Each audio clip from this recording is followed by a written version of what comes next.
ำส้มตำทุกทีต้องแซ่บอีหลีต้องดีทุกคำตำส้มตำให้จำผู้คนจะอิ่มน้ำจะตำต้องตำดีตำส้มตำต้องตำให้ดีตำไม่ดีจะถูกตำคุณแม่คะลูกยังจดจำคุณแม่ย้ำลูกจำได้ดีตำส้มตำต้องตำดีๆถ้าตำไม่ดีแม่จะเอาสากตำส้มตำทั้งทีต้องตำให้ดีต้องมีฝีมือตำส้มตำได้ดีผู้คนจะอิ่มมีตำดีก็ได้ดี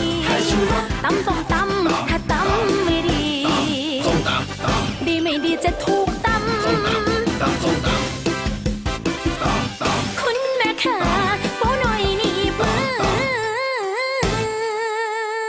ไทยชูรสตราชดาอร่อยแบบไทยๆสนใจเป็นตัวแทนจำหน่ายโทร02 237 2630